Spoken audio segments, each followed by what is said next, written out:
This week, I'm adding something a little different to the equation. Inspired by Benjamin Franklin, I'm going to pick one virtue, one value to try to relate to all the readings that I'm focusing on for this week. And let's see how it goes. The value for this week is family.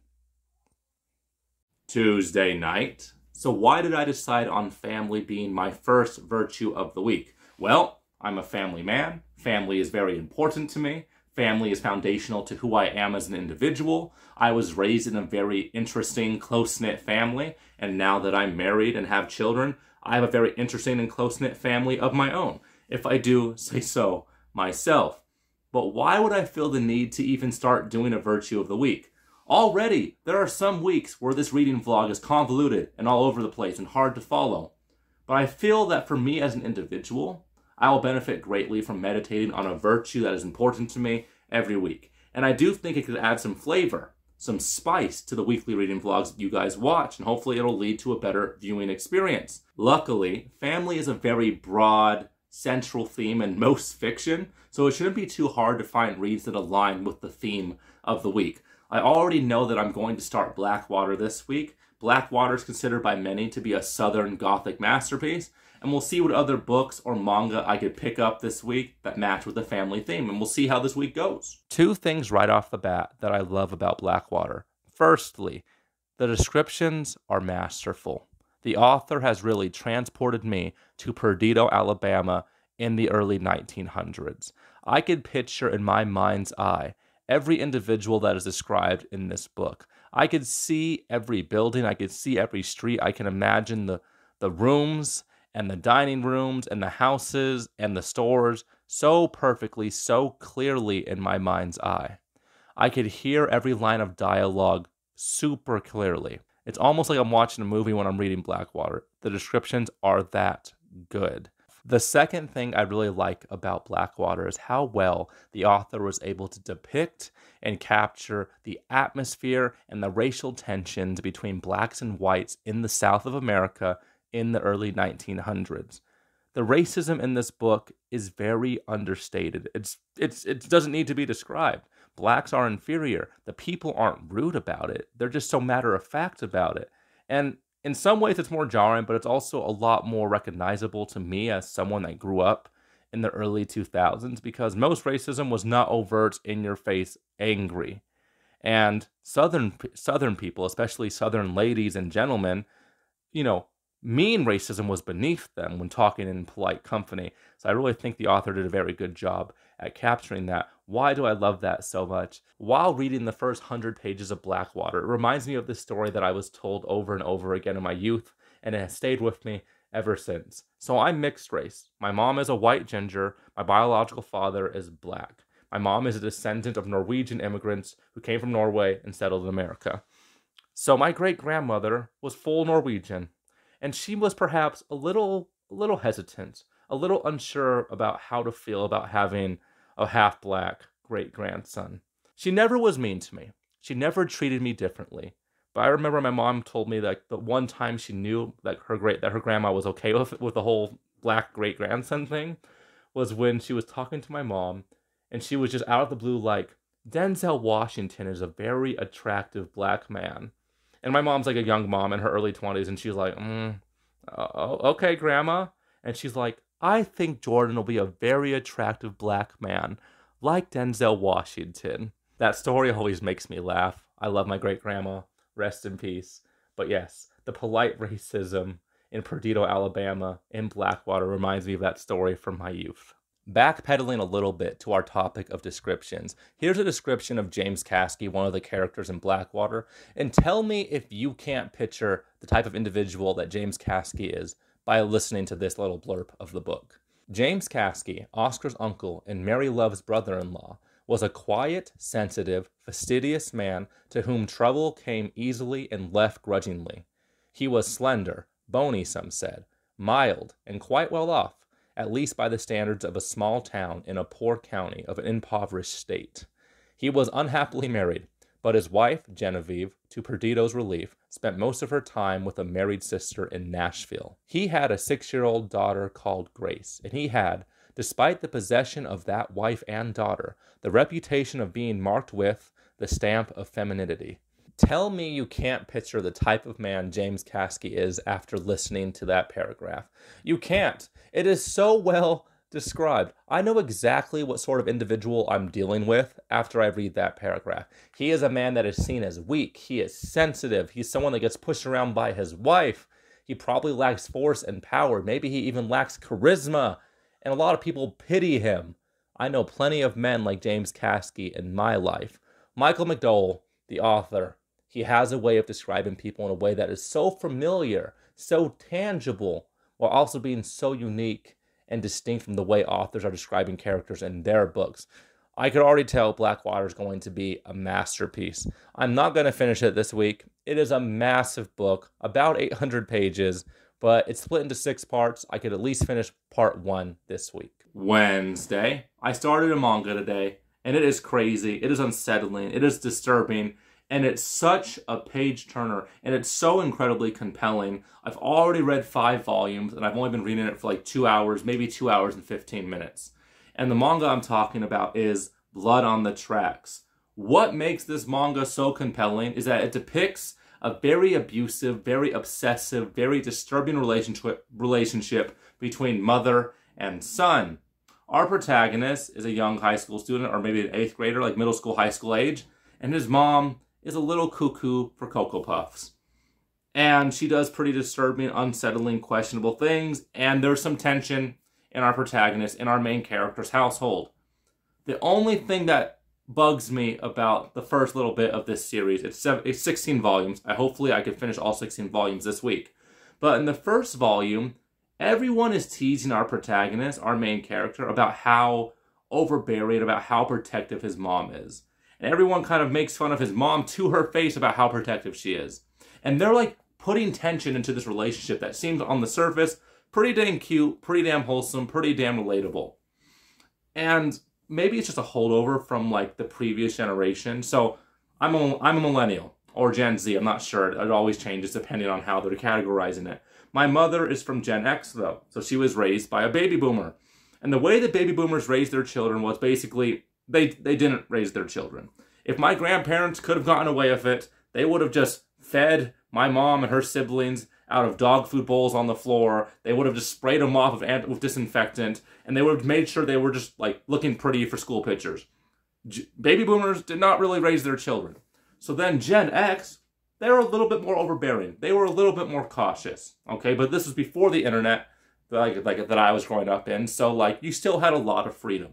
So now my generation's raising kids, and these children, they're under lock and key. We're observing them. Children today live in a surveillance state from their parents and from like tech companies. So I'm reading about this overprotective mom, and I'm like, there's nothing wrong with what she's doing. But the author of this manga, he's from the previous generation. But for the first volume, the only way this mother's insanity is showing is that she's a little overbearing and she's a little overprotective.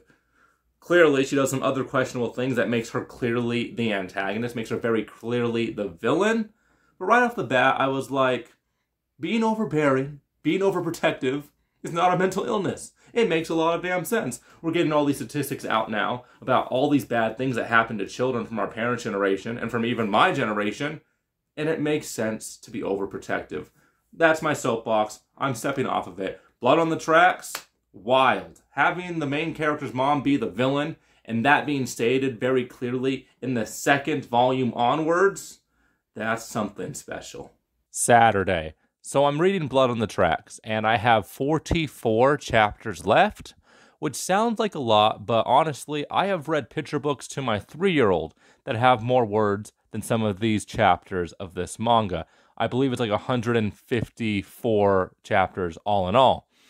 I can't imagine if I was reading this series as it was ongoing, as it was coming out week by week, because if I would wait an entire week, sometimes 2 weeks for the next issue to come out, and I finished it in less than 3 or 4 minutes, I would be super disappointed. I would go crazy. I'm surprised this series has sold millions of copies.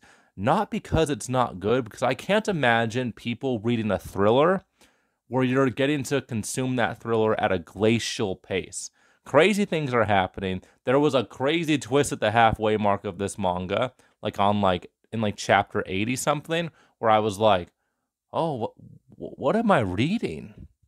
But it's super dark, super eerie, and I said earlier, like, oh, I don't know why they're making the protective mom seem like a villain just because she's protective. Oh, the backstory of this mom and this tortured son of hers is crazy. I'm a big believer that if you were to dive into the lore of any family, it would make for a great drama, a great story, because families have a lot of drama. There are crazy stories. There are sketchy individuals in all of our family trees. And if you just dive deep enough, you'll get some pretty crazy, hilarious, serious, beautiful stories from your family history. I know in my family history, there's plenty of funny stories that I'm going to share with my children that hopefully get passed on until the end of time, you know. But yes, the lore and Blood of the Tracks, and also the lore of Blackwater, when you just get more and more of the backstory, like all these extra details that make everything happening in the present make sense, I love it when that happens. I'm reading these books, and a lot of things about familial trauma and like family dynamics, they're kind of centered on this idea of trauma, and there's like a deterministic nature to trauma and what happens in your past. But I'm a big believer that you can't accurately determine somebody's future by their past traumas. But I do believe the flip side is always true. You can always see somebody's past in their present. And that might not make sense. Let me try to explain it with this example. You have two brothers. They were raised by an abusive alcoholic father. One becomes an abusive alcoholic, and one never touches a drop of alcohol in his life. They'll both say they are the person they are because of their abusive alcoholic father, because you get to determine what your past means to you. There always seems to be an undercurrent of determinism in family dramas across all types of fiction. And I think what we always find compelling, because we could always say, most likely this character's going to go in this direction. But everybody has their agency. You make decisions that sometimes go against what would seem to be pre-programmed for you. And that's what makes for a lot of plot twists in all these different narratives. So yes, determinism is a big emphasis in both of these works, but I don't believe in it. Sunday, July 7th. How did the week end? Drum roll, please. Pretty dang good. I'm quite happy with the quality of my reads for this week, the first week of July. I finished one book, technically one novel, because Blackwater was released as 6 serialized books, and then those books went out of print because they weren't that popular, they weren't that lucrative for the publishing company. It was released rather recently in the complete saga, all 6 parts put into one book. So one book, 141 pages, and 17 volumes of manga, 153 chapters of Blood on the Tracks. And that was a wild ride. The first 100 or so chapters of Blood on the Tracks were amazing, riveting, thrilling. There was progression in the story, good characterization, very eerie, realistic, unsettling artwork. The author really has a talent for depicting facial expressions. A lot of the facial expressions in this manga were very eerie and creepy. I will say, I think the story really lost its way for like 30, 40, like about 20, 30 chapters. If I was reading this series week by week, bi-weekly or bi-weekly, I'm not exactly sure what the schedule was, I would have given up, for sure. Those middling, chapters 110 to 140, they weren't bad, but they definitely were like an entirely different story, a very different tone, a very different pacing. It kind of saved itself towards the end. I will say the ending was a little underwhelming. It fit perfectly with the themes of the series, with the feel of the series, but I think the ending would have been better if it didn't meander towards like that, that 60 to like 80% point, for sure. Blackwater, on the other hand, part 1 of Blackwater, masterful. I haven't read a lot of great books in 2024. I've discovered that I like manga. I've discovered that I like short stories. Those are 2 positive developments. But in terms of great 5-star reads, very slim pickings. Even a lot of the books I was really excited about for this year, I wouldn't even rate them 5 stars. They kind of were disappointing. I have a mid-year wrap-up that's going to be posted the day after you see this, where I'm kind of like talking about my feelings and the best books and the worst books I've read so far. But Blackwater, I think, is going to be at least in my top 5 favorite reads of the year. I'm predicting it. Part 1 was amazing. I can't imagine parts 2 to 6 are any less stellar. I've heard great things about this. And just such a great gothic, horror, Southern Gothic type story. If you are a fan of Stephen King, particularly Stephen King's character work, and how Stephen King really gives you a lot of time and a lot of hours spent with these characters so that you build a relationship with them, you will love Blackwater. Michael McDowell, he was gone too soon. I'm so sad that I'm only now hearing about him because he's written a masterpiece in my opinion, and I'm only a sixth of the way through. 141 pages of novel, 17 volumes of manga, 153 chapters, and I had a lot of interesting thoughts about family. I think it was nice for me, at least, to be meditating on the topic of family, on the value of family. And I think both the reads I picked were very fitting for that topic, for that focus, because filial piety was important in both of these works. Filial piety is a value in Confucianism. It basically means to honor one's parents and one's ancestors. The Christian equivalent is to honor one's father and mother, one of the 10 Commandments. It's inside the Torah, which is adopted by Christianity. Honoring your parents is a very important pillar of civilization historically. But when parents take advantage of that fact, they take advantage that a child's love is supposed to be like required, that their respect is supposed to be required, they're supposed to be respected without question, and then they're abusive and they don't treat their children with respect, that's when things get messy. That's when those values no longer work. I think a lot of the problems that are arising in our society in the present day is because the parents did not respect the children. Now the children are adults, and they don't feel the need to respect the parents because you don't need a family to survive anymore. It used to be 100 plus years ago. You couldn't survive in this horrible, dark, brutish world on your own. But now the world is a far less savage place. There's a lot more stability. There's a lot more joy. There's a lot more happiness and opportunity. And consequently, there's no need for family, especially if you don't think your family is up to the task. I am blessed. I have a great family, a great support system. But reading these two works made me even more thankful because it could be much worse.